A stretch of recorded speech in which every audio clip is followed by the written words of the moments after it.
হাতিয়া গণহত্যা দিবস উপলক্ষে ফ্রেন্ডস ফেয়ারের বিভিন্ন কর্মসূচি পালন।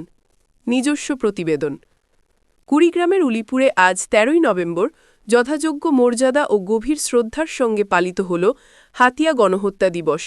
দিবসটি উপলক্ষে স্থানীয় স্বেচ্ছাসেবী ও সামাজিক সংগঠন ফ্রেন্ডস ফেয়ার স্বেচ্ছাসেবী পরিষদ দিনব্যাপী বিভিন্ন কর্মসূচির আয়োজন করে।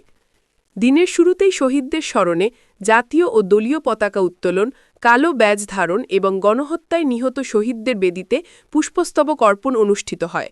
পাশাপাশি হাতিয়া অপারেশন প্রতিরোধ যুদ্ধে শহীদ বীরদের সমাধিতে শ্রদ্ধা নিবেদন করা হয়। তরুণ প্রজন্মের মাঝে মুক্তিযুদ্ধের ইতিহাস ও দেশপ্রেম জাগ্রত করার লক্ষ্যে আয়োজিত হয় আলোচনা সভা এবং হাতিয়া গণহত্যা বিষয়ক সাধারণ জ্ঞান প্রতিযোগিতার পুরস্কার বিতরণ অনুষ্ঠান। বিকাল ৩:৩০ ফ্রেন্ডস ফেয়ারের কার্যালয়ে এই অনুষ্ঠানের আয়োজন করা হয়। অনুষ্ঠানে প্রধান অতিথি হিসেবে উপস্থিত ছিলেন যুদ্ধাহত বীর মুক্তিযোদ্ধা জনাব গোলাম মুস্তফা। সাদিয়া ইসলাম রাইসার সঞ্চালনায় অনুষ্ঠানের সভাপতিত্ব করেন ফ্রেন্ডস ফেয়ার স্বেচ্ছাসেবী পরিষদের আহ্বায়ক অয়ন বক্সী। এছাড়া উপস্থিত ছিলেন সংগঠনের প্রতিষ্ঠাতা সদস্য জনাব আল আমিন। ফ্রেন্ডস ফেয়ার স্বেচ্ছাসেবী পরিষদের যুগ্ম আহ্বায়ক আরিফ হাসান বলেন, প্রতি বছর ১৩ই নভেম্বর আমরা দিনটিকে গভীর শ্রদ্ধা ও ভালোবাসায় পালন করি।